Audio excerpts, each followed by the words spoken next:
Assalamualaikum warahmatullahi wabarakatuh. Di sini kita akan membahas terkait tentang pembubaran firma.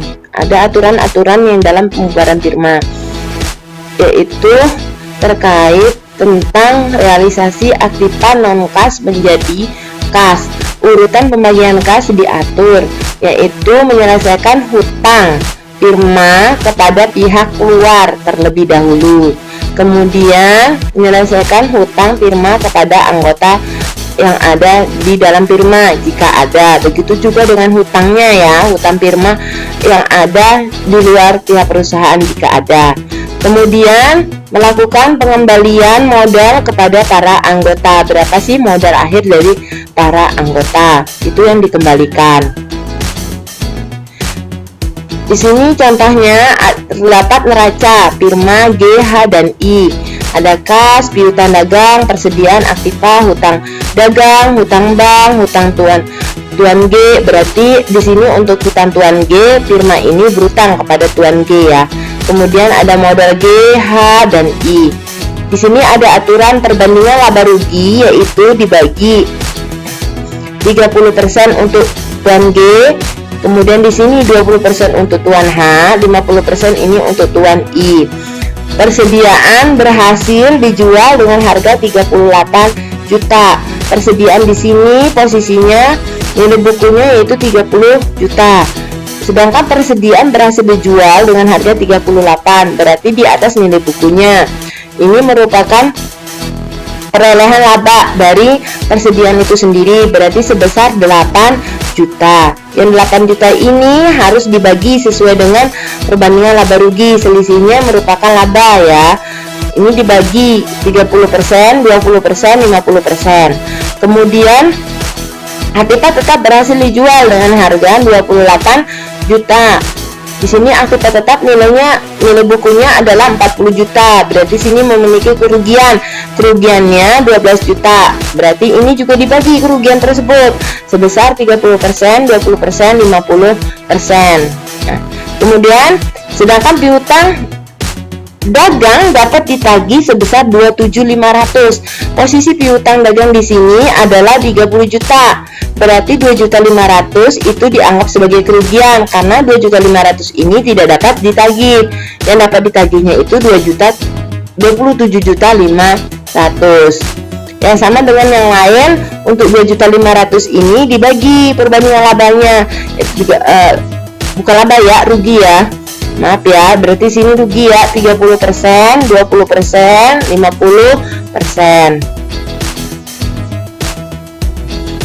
Ini posisinya ya, realisasi aktiva non-kas. Realisasi persediaan tadi 38 juta, berarti ini terjualnya ya untuk persediaan. Untuk aktiva tetap 28, untuk piutang dagang 27.500 ya realisasinya. Kemudian nilai bukunya 30. Labanya itu selisihnya merupakan laba ya, labanya 8 juta. Di mana realisasi persediaan ini di atas nilai bukunya. Kemudian untuk realisasi aktiva tetap ini di bawah ya nilai bukunya, berarti di sini selisihnya juga yang dilihat. Ini merupakan kerugian karena di bawah ya, di bawah nilai bukunya. Kemudian realisasi piutang. Realisasi piutang ini yang dapat ditagih 27.500, nilai bukunya yaitu 30, berarti 2.500.000 ini merupakan kerugian karena ini anggapannya tidak bisa ditagih. Yang selanjutnya, untuk jurnal realisasinya, berarti jurnal realisasi persediaan kas masuk yaitu 38 juta. Persediaan di sini 30 juta ya, keluar ya. Kemudian ini merupakan penambahan modal G, H, dan I. GHI ini sesuai dengan rasio 30%, 20%, 50%. Berarti sini 8 juta dikali 30%, jadi ketemunya 2,4. 8 juta dikali 20%, jadi ketemunya 1,6. 8 juta dikali 50%, jadi ketemunya 4 juta. Untuk jurnal realisasi aktiva tetap, di sini ada kasnya nambah jelas ya, berarti 28 juta. Kemudian modal G, H, dan I. Di sini aktiva tetapnya 40 juta, kemudian keluar ya posisinya. Untuk modal G, H, dan I diperoleh dari 12 juta ya dikali 30%, kemudian 12 juta dikali 20%, 12 juta dikali 50%. Ini kenapa kok posisinya di debit? Karena untuk modal G, H, I ini berkurang ya posisinya, sedangkan untuk yang poin A di sini atau jurnal realisasi persediaan karena posisinya laba, maka dia akan menambah modal. Sedangkan untuk realisasi aktif tetap di sini akan mengurangi modal G, H, dan I karena rugi.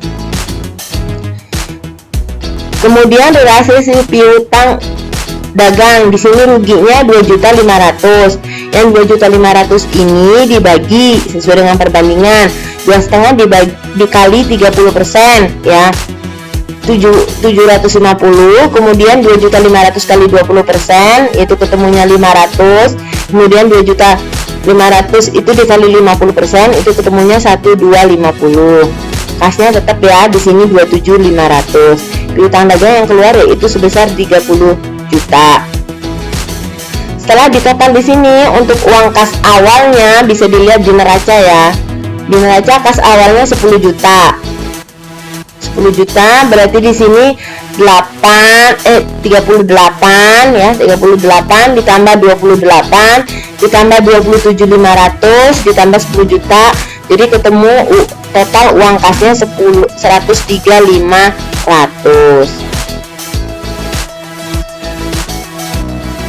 Di sini untuk likuidasinya bagaimana? Ini ya, seperti ini tahap likuidasinya. Kita lihat dulu di awal seperti apa. Yang pertama itu menyelesaikan hutang kepada pihak luar, yaitu terdapat di neraca ada hutang dagang dan hutang bank. Berarti untuk pelunasan utang posisinya di debit ya. Hutang dagang, hutang bank di sini 15 sama 25 pada kas sebesar 40 juta. Ya. Jadi posisi uang kas yang ada di neraca di sini yaitu 103.500 ya. Ini ya 103 total uang kasnya 103.500. 103.500 dikurangi dengan pelunasan utang, yaitu utangnya yang tadi yang udah dilunasi, utang dagang sama utang bank sebesar 40 juta. Jadi sisa kasnya yaitu 63.500. Kemudian di sini untuk membayar hutang tuan G yaitu sebesar 10 juta. Dibuat jurnal di sini hutang tuan G pada kas ya. Sebesar 10 juta ya. Kemudian kas yang ada jadi posisinya di sini 63 juta tadi dikurangi dari hutang tuan G 10 juta ya. Kemudian di sini sisa uang kasnya 53.500. Posisi pengembalian modal kepada anggota ini sudah habis, hutangnya sudah dilunasi, kemudian dibagi sesuai dengan porsi modalnya masing-masing. Modal tuan G, H, dan I yaitu 18.050, 13.700, kemudian tuan I 21.750, kemudian kasnya 53.500. Perolehan modal tuan G, H, dan I ini dihitung dulu ya, modal awalnya berapa, keluar modal, masuk modalnya berapa ya. Ada di sini ya, modal G-nya 20 ya. Kemudian dilihat ini G-nya masuk, berarti ada penambahan, kemudian dikurangi nih 3.600, kemudian dikurangi lagi 750 ya. Jadi posisinya 18.50 ya. Seperti ini ya untuk 18.050 ini ada urutan transaksinya ya, ditambah dikurang, jadi posisi modal tuan G sebesar 18.050, kemudian tuan H ini 13.700, kemudian untuk modal tuan I ini 21.750 ya. Untuk pengembalian modalnya ya.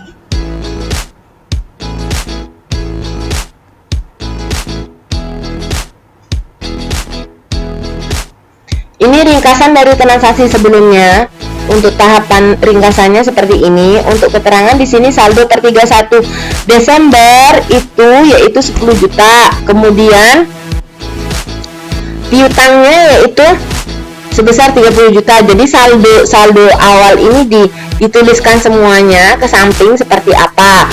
Kemudian tahapan yang berikutnya realisasi persediaan pembagian laba. Di sini 30% 8 ya. Bersini persediaannya 30 juta ya. Untuk realisasi persediaannya dikurangi dengan jumlah ininya ya, realisasi persediaan tadi dikurangi dengan persediaan nilai bukunya, yaitu 38 dikurangi 30 ya, berarti ketemu 8 juta. Yang 8 juta ini merupakan laba ya. 8 juta dikali 30%, jadi ketemu 2,4. 8 juta dikali 20% ketemu 1,6. 50% dikali 8 juta jadinya ketemunya 4 juta. Kemudian dilanjutkan di sini untuk kasnya, jumlahnya 10 tambah 38 ketemu 48 ya. Kemudian piutangnya 30, kemudian persediaannya ini piutang belum habis ya. Persediaan dikurangi 30 berarti kosong ya.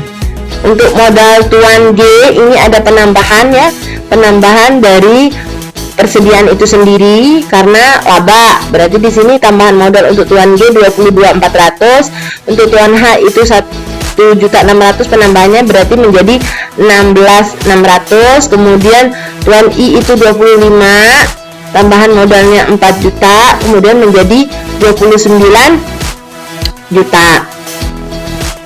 Yang selanjutnya realisasi aktiva tetap, di sini 28 ya.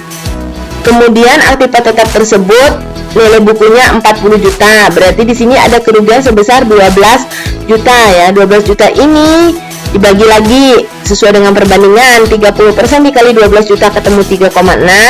20% dikali 12 juta ketemu 2,4. 50% dikali 12 ketemunya 6 juta.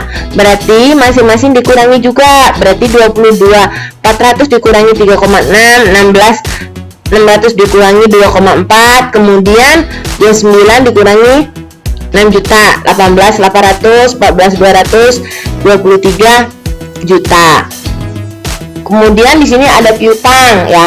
Ini jadi intinya berarti sama ya untuk ringkasan yang ada di sini ya. Ini ya. Hitungannya seperti ini semua. Realisasi piutang juga sama ya.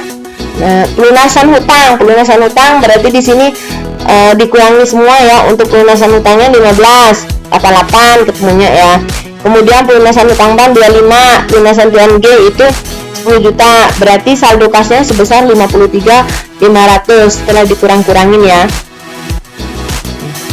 Di sini posisinya setelah posisi modal tuan G 8050, H 13.700, kemudian I di sini 21.750. Ini pas sesuai dengan pelunasannya ya. Berarti 8050, 13.750, 21.750 sebesar 53.500. Ini gampang ya, hanya saja di sini penuh ya, kelihatan penuh ya. Harus butuh ketelitian di sini ya. Di sini ada masalah yang timbul dengan metode serentak. Salah satu mempunyai modal akhir defisit ya, ada kata defisit di sini ya. Tetapi anggota tersebut mampu menghapus defisit tersebut, dengan kata lain mampu membayar ya. Maksudnya nombok gitu ya.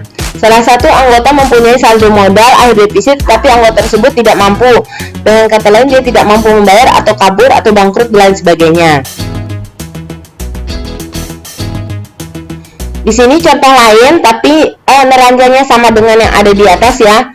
Piutang dagang dapat ditagih sebesar 18 juta. Kemudian aktiva tetap dijual dengan harga 20 juta. Kemudian persediaan laku dijual sebesar 9 juta. Ya, ini saja yang dirubah ya. Piutang dagang ini 18 juta. Tadi posisinya piutang dagang rugi ya, rugi juga 2.500.000. Persediaan di sini ruginya banyak ya. Kemudian aktiva tetap dijual dengan harga 20, ini juga rugi ya posisinya ya. Di sini sama dengan yang tadi ya, untuk realisasi persediaan 9 juta, sedangkan nilai bukunya 30, berarti di sini ruginya banyak ini ya. Berarti ruginya di sini 21 juta. 21 juta dikali 30% itu ketemunya 6,3. 21 juta dikali 20% itu ketemunya 4,2. Kemudian 50% dikali 21 juta ketemu 10.500. Di sini sebagai pengurang karena dia rugi sebagai pengurang modal. Berarti 20 dikurangi 6.313. Kemudian 15 kurangi 4,2, di sini 10,8. Kemudian 25 dikurangi 10.500, berarti ketemunya 14.500. Begitu seterusnya, dilunasi utang, semua dilunasi utang, sudah semua dilunasi utang, ketemunya di sini penutup defisit ya. Di sini nilai defisitnya berapa gitu ya? Defisit siapa yang defisit di sini? Penutup defisitnya di sini yang rugi itu modal tuan I ya, defisit 1.500.000 minus ya, di ini defisit tuan I 1.500.000 ya. Untuk tuan G dan H tidak defisit, berarti di sini untuk tuan I ada pengurang ya 1.500.000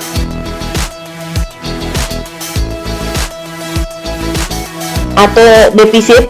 Defisitnya berarti posisinya tuan I ini mampu membayar, berarti ada penambahan sebesar 1.500.000 karena dia defisit, tapi posisinya tuan I ini tidak mendapatkan bagian, akan tetapi dia menombok atau memberikan bagian atau defisitnya tadi sebesar 1.500.000 ya, sehingga di sini total modalnya 7 juta ditambah 1.500.000 sebesar 8.500.000. Yang 8.500.000 ini dibagi ya sesuai dengan berdasarkan, bukan perbandingan lagi ya, berdasarkan modal akhir dari tuan G sama tuan H, yaitu 41 sama 44 ya. Berarti ketemunya sama ya, 8.500.000. Sedangkan untuk modal dari tuan I tidak mendapatkan bagian karena posisinya dia pengurang atau sebagai defisit. Defisit ini dia menambahkan modalnya sendiri ya, berarti dia tidak mendapatkan bagian. Ini ketika anggota tersebut mampu membayar. Beda halnya ketika tidak mampu membayar. Sini kelihatan perbedaannya ya. Mampu membayar sama tidak mampu membayar. Yang tidak mampu membayar di sini berarti untuk tuan I ini lepas tangan ya, berarti untuk yang 1.500.000 ini sebagai pengurang dari modal tuan G sama tuan H. Berarti 1.500.000 dikali ya, ini dikali 30% dan 20%, bukan pengalinya 30% sama 20%. Berarti di sini perbandingannya berarti 3 sama 20 ya. Berarti ini hilang. Ya. Berarti di sini perbandingannya 30/50%. Berarti 3/5 ya, 30 tambah 20%. Berarti 3/5 di sini 2/5. 3/5 dikali 1.500.000. 3 kali 1.500.000 ketemunya 4.500.000. 4.500.000 ini dibagi 5 ya. Jadi ketemunya 900. Kemudian 2 kali 1,5 berarti ketemunya 3 juta. 3 juta ini dibagi 5 jadi ketemunya 600 ya. Di sini dikurangin ya karena tidak mampu membayar di sini posisinya ya. Jadi 41 dikurangi 9 ketemu 3,2, 44 dikurangi 600 ketemu 3,8. Berarti di sini untuk saldo modal akhir kasnya di sini 3 juta ya. Untuk posisi kas 7 juta, berarti saldo modal untuk G dan H I akhir 3,2 sama 3,8 dibagi sesuai dengan jumlah kasnya 7 juta. 7 juta dilimpahkan kepada G sama H 3,2 sama 3,8 ya. Jadi pas ya nilai kasnya. Sini ada latihan yang harus kalian jawab ya, merupakan tambahan. Di sini ada persekutuan A, B, C membagi laba rugi dengan perbandingan 3:1. Sepakat mengadakan likuidasi neraca sebelum likuidasi kas, aktif-tanan kas, hutang, modal A, B, dan C. Semua anggota aktifan dan kas telah direalisasi sebesar 160 juta. Ini ada di buku ya, halaman 101 ya, latihan 3.11. Habis ya. Sekian dari tutorial pada hari ini. Kurang lebihnya saya mohon maaf. Terima kasih.